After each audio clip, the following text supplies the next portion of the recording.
If you come to a training without a warm-up, or if you come to a lot of data without a question in mind, you will be lost and a high likelihood of injury. Data is not a project or one-off. It's a muscle that you need to build.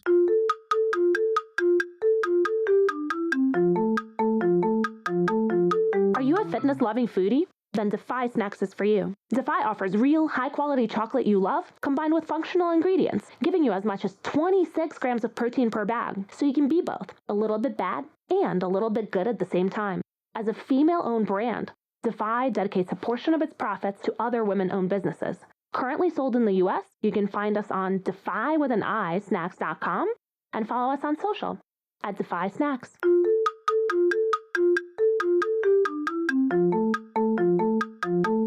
Hello and welcome to the Shiny New Object podcast. My name is Tom Ollerton. I'm the founder of Automated Creative, the creative effectiveness ad tech platform. And this is a podcast about the future of data-driven marketing. Every week or so, I have the absolute pleasure and privilege of interviewing one of our industry's leaders about looking into the future of data-driven marketing and where we're going. And today is no different. I'm in Amsterdam. I'm in Mars Pet Nutrition's office here. Mars Petcare, client of Automated Creative. So I'm very much on my best behavior here, but I'm here with Nikita Kucheryavy. Nikita, please tell everyone how to say your name correctly. Kucheryavy. Yeah, you almost got it. It's pretty good. Almost got there. Thank you for coaching me on getting there. And Nikita is Digital Activation Head of the Digital Business Unit here at Mars Petcare. So Nikita, can you tell the audience a bit about who you are and what you do? Yes. So first of all, thanks for having me and looking forward to our chat today. I'm pretty sure it will be quite fun and interesting. So my name is Nikita. I'm the Digital Activation Head. And basically, my team is responsible for retail media for our pure players in Europe. So we work with customers like Amazon, Zooplus, and my team is responsible for off-site and on-site retail media. But before that, I had quite a fun journey with Mars because this year I become 10 years with Mars in September. So my anniversary year. Congratulations. And I refer to myself as the Mars baby because Mars is my first company right after university. So over the course of the years, I was shifting from more traditional marketing roles because I started on a grad scheme at Mars back home in Russia. And after 3 years, I moved to the regional team as a brand and innovation manager, looking after the regional strategy, communication, and our product innovation. And then I moved to our direct-to-consumer business because at that time Mars decided to launch direct-to-consumer websites, and I was helping to build this and develop our capabilities in this space. So things like loyalty programs, and I think that's when we might have started to partner with you guys as well. So good old days. Good old days indeed. And what a journey. Yeah. Sorry, current. But I didn't realize you'd been here since the grad scheme. That was a massive win for Mars. Yeah, exactly. So that was a fantastic way to meet the company, meet the culture. And for my regional role, I moved to the UK, and that's from where I joined our direct-to-consumer business as well. And now I took my role last year. And now I live in Amsterdam. So with Mars, I traveled not only through the functions, but also through the countries. Oh, God, there'll be lots of people listening to this. Be very, very envious indeed. Okay, so in that Mars career, yep, what's been the best investment of your own time, your own money, or your own energy in your career? Yeah.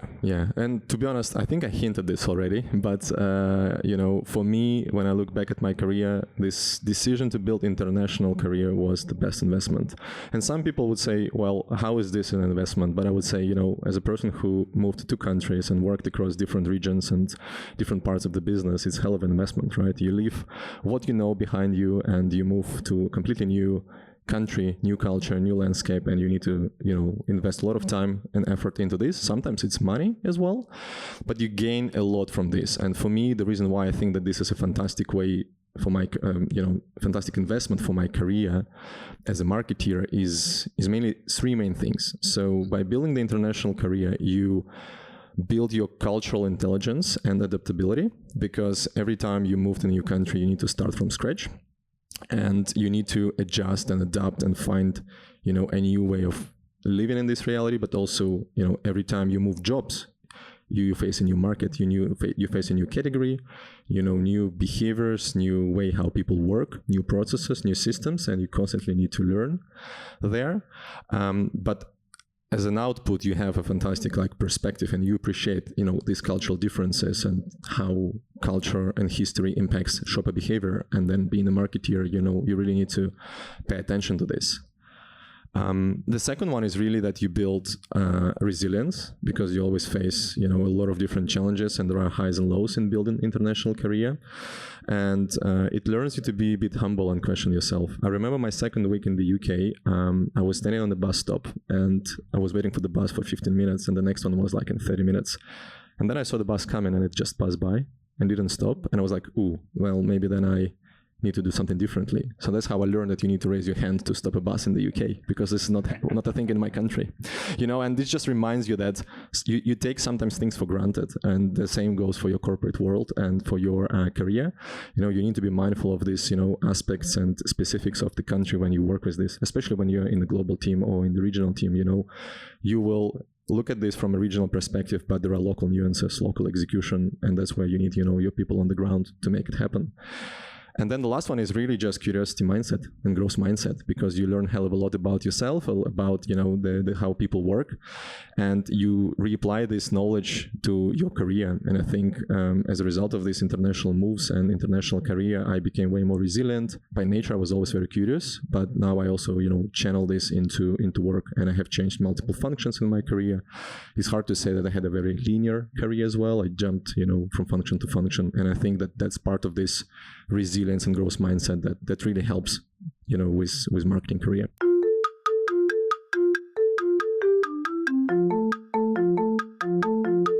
So that's lovely career advice. I think many people will be keen to follow in your footsteps, but can you give me your best bit of data-driven marketing advice? What is that kind of one thing that you've picked up in your journey? When it comes to data and data-driven marketing, maybe it will be a bit of a cliche, but I believe that data is not a project or one-off. It's a muscle that you need to build. And I'm a big sports fan as well, and a sports enthusiast. And, I think you need to approach your data-driven capability as a muscle, right? So you need to warm up before the training, and which is more about what's the question I'm trying to answer and what I'm trying to find out with this data. Because if you come to a training without a warm up, or if you come to a lot of data without a question in mind, you will be lost and a high likelihood of injury. But then also data is about this compounding interest, and it doesn't happen overnight, and it's the same, this classical story when people do sports and it's 1st of January, New Year, you decided, this is the year when I will do a half marathon, and you go out, you run 8 kilometers, and then next day you destroy it and you never come back to running. So with data, if you just go and jump into it right away, I think sometimes it can be overwhelming, because amount of data, and the more data you have, the more choice you have, it's sometimes it's paralyzing you. So really trying to build the mindset and building the behavior, through the tools that you start using, through the questions that you ask. How do I dig deeper into this data? You start with this big question, and then you get the data points to prove, all right, so am I going in the right direction? Does it answer my question? Do I need to do a few more tests to get there? And the last one is about the quality of the data. Again, probably quite obvious for a lot of people, but I'm a big believer in this. It's like with technique. In every sport, if you don't have a right technique, there is a high likelihood that you will get injured. Same goes with the data, right? So if you don't have your data set up in the right way, or you do not trust your data, it will probably lead to the wrong conclusions, or there is a high likelihood of taking the wrong conclusions, wrong decisions, and eventually impacting your business. So we had example recently when we were evaluating one of the campaigns, and we were looking at the media investments and the return on ad spend and the sales uplift, but team did not separate promotional data from it. And then how the question from my side was, what do we measure here, guys? Do we measure the full bunch of it, or do we need to separate this? Because you cannot measure your media efficiency if you have promo in the mix, right? And you just have wrong conclusions, wrong results. So always coming back to this so what question, and quality of the data is the fundamental part of it. So look at it as a muscle, and be patient, stay curious, and ask so what. So your shiny new object is retail media. Yes.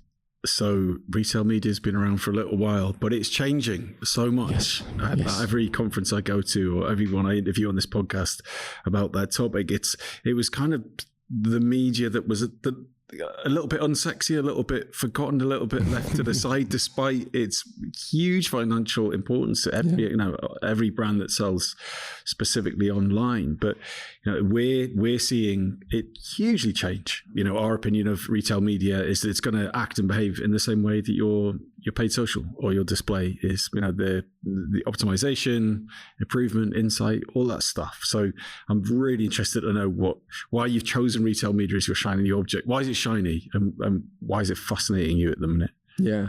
So as you rightly said, I wouldn't say it's a new object, because let's take Amazon. They've been doing this for years, right? Yeah. I think but it's definitely shiny because there is so much investment, so much hype, so much noise about it. And at the same time, it is quite messy area. Everyone is trying to figure out what's going on, what to do with it. And, a lot of people jump on this train and into this conversation.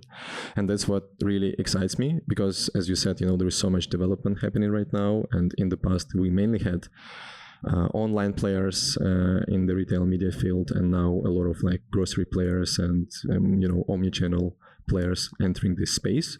So what excites me is the speed of development of retail media and where we will go with this. Excited about the opportunities to create a better brand experiences for consumers through the retail media, because again, I come from the more traditional marketing background, and now it's a bit closer to the performance marketing, the way I see it.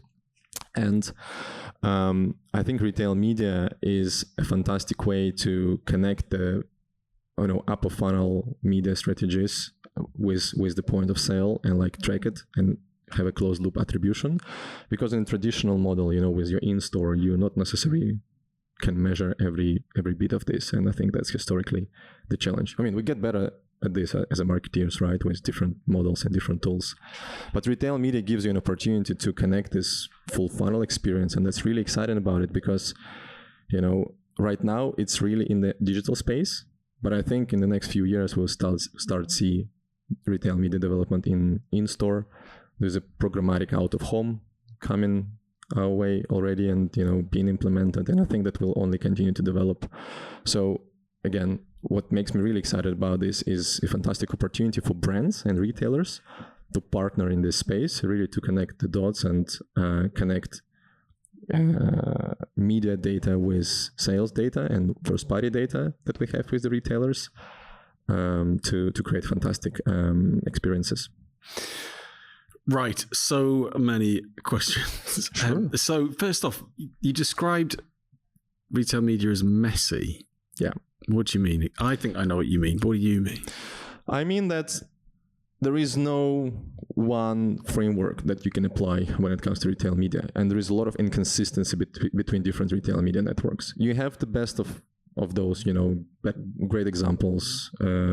Starts with A and ends with N retailer, best in class and Rolls-Royce of retail media, in my opinion. And then you have some other, more traditional retailers jumping on the train and trying to implement new capabilities, give new opportunities to the brand. And to some extent, this is what makes it messy, because when you as a brand, when you look at it and you decide where to invest and into what retailers or retail media networks to put your money into, you cannot compare across retailers the data, because the attribution models are different, the inventory is different, and it's sometimes hard to say what channel will drive the best investments for me, right? And that's what makes it a bit messy, because it's quite fragmented, and you can see that different approaches across the retailers and retail media networks, but also you can see different approaches by the brand. I mean, anecdotal example, last year we spent quite some time in our team to align on one definition of retail media, because if you ask people what is retail media, you will get different answers. I mean, that's a good example why it is messy.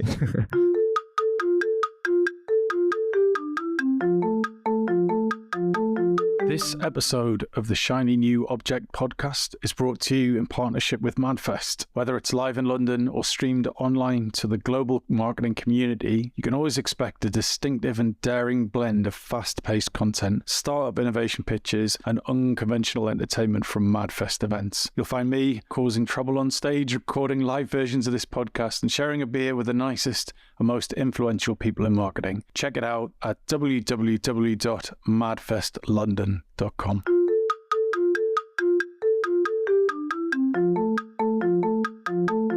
So is the problem the definition, or is it broad enough? Like, for example, if you say social, someone might say, does that include YouTube? And some people might say yes, and some people might say no. Meta is different to Snap to a degree, but would you say social's messy in the same way, or is retailer just a completely different level of complication? Yeah, that's a great question. I think social is not as messy, maybe messy in a different way. Why I'm saying that retail media is a bit different, because it's on this edge of retailer platform, and not always it's a pure media channel. And you see that with some retailers like Amazon, they treat it more as a media channel, right? And therefore you have like more media conversations with them. But with some retailers, they still see retail media as, the marketing bucket in their JBP. So it's quite commercial. The data is commercialized. They're asking money, or they do not share the data with you. And this inconsistency, makes it challenging for the brands, to build their strategies. That's what I feel and what I experience in my team, right? Because we work with different customers, and for one customer we have super clear view, what the return on investments is, and how we can activate in upper funnel, in lower funnel, and what does this do to our sales. And with other customer, it's the same team, right? We have limited visibility on half of the inventory, and sometimes you just need to figure out, right, well, does it work? Should I continue to invest? And then you have this commercial element of it, right? Because it's not necessarily the immediate choice, because you need to think about it from a partnership perspective with your partners, with your customers as retailers. So that's what I think makes it more, it makes it messier, because it's not a purely media channel. It's a mix of, this trade marketing and media, and it's very inconsistent if you look at different retailers. So do you think there's anything to learn from social? Because social commerce, I guess, is it's been around a while, but it's much more institutionalized now. But I said the argument before that all social networks are quite different, but someone else might say, well, they're actually quite similar. The way that they just copy each other and stuff.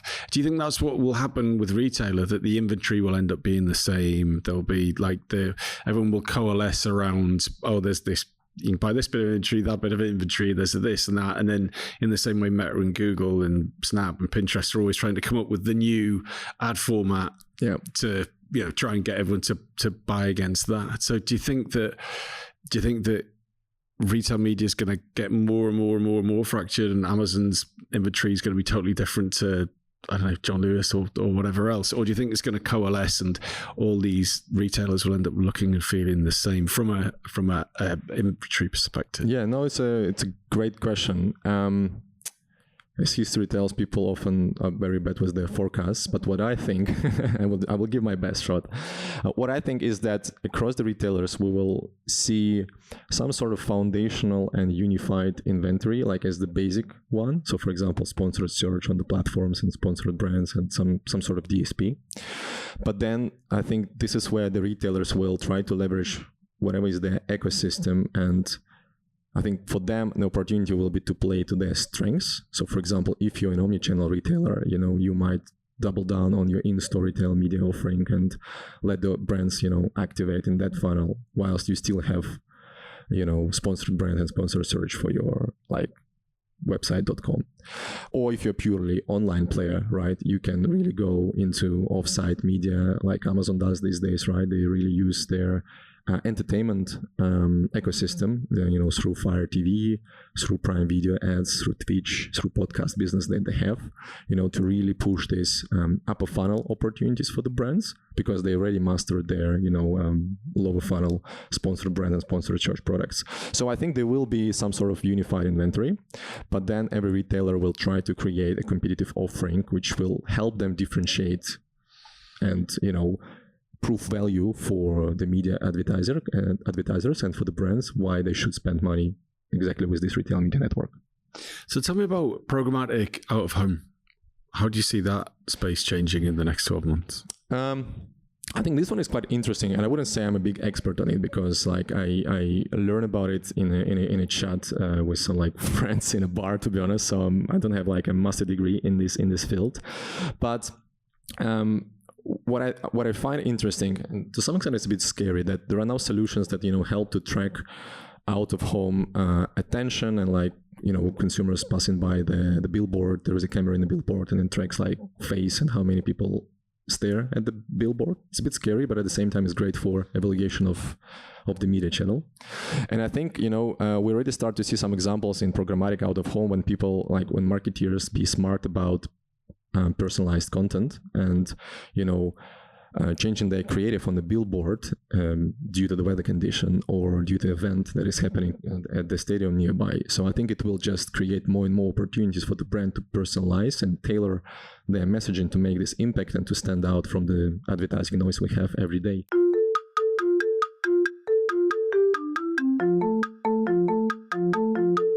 One of the innovation bits of work we did a while ago for a skincare brand was what they did was they worked with our platform to generate a really large number of ads on Facebook.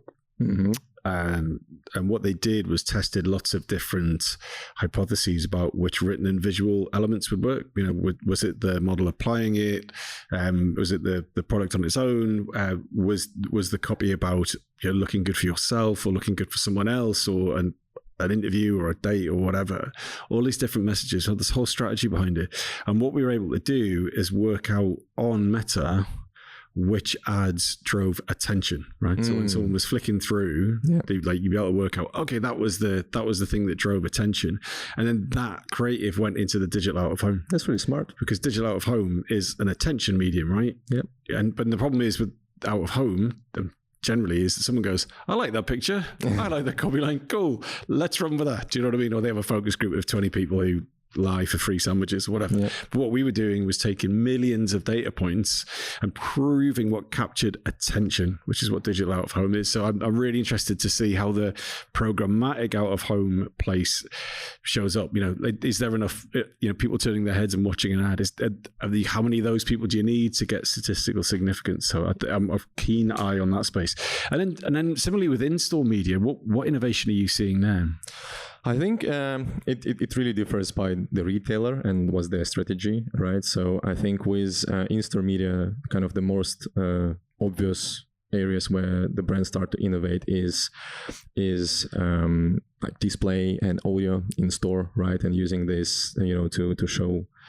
To let the brands dynamically talk to their consumers and create some engaging experiences, not just the in-store classic BTL experience with the display or wobblers, but it's more interrupting the shopper journey through a means of digital. And I think, with the growth of different loyalty card programs, and Tesco is pretty good at this, and Albert Heijn here in the Netherlands, they have this Albert Heijn bonus program, and a growing importance of self-checkouts, because in the Netherlands, a lot of people do self-checkouts and never use the checkout. I think that will give brands or retailers a platform, right, to advertise, and maybe interrupt the shopper journey when you log into this, telling them, hey, we have actually gum on offer, and what about this cross-brand purchase? And you guys love you can't get out of the shop without the receipt. Yeah, exactly. I made that mistake at Albert Heijn. I got the receipt. All right. Well, threw it in the bin, and then I was like, how do I get out of this shop?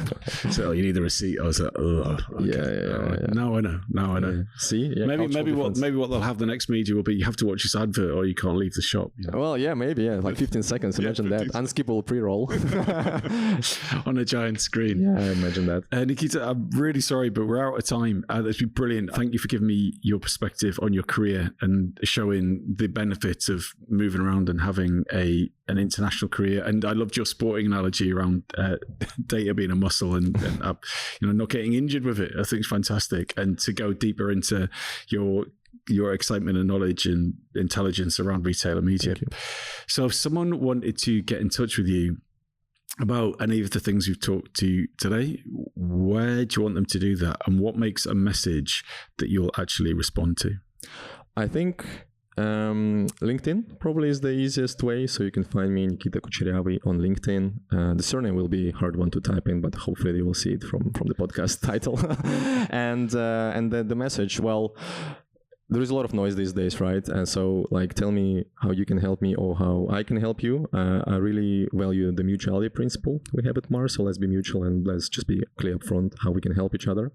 Or if you're based in Amsterdam, I just recently started to play tennis. And if you want to play tennis, you can also text me, hey, want to play tennis? So, mate, that is fantastic. In 300 episodes, no one has laid down a opportunity to play tennis. Yeah. So I applaud that. Nikita, thank you so much for your time. Thank you so much. Thanks for having me.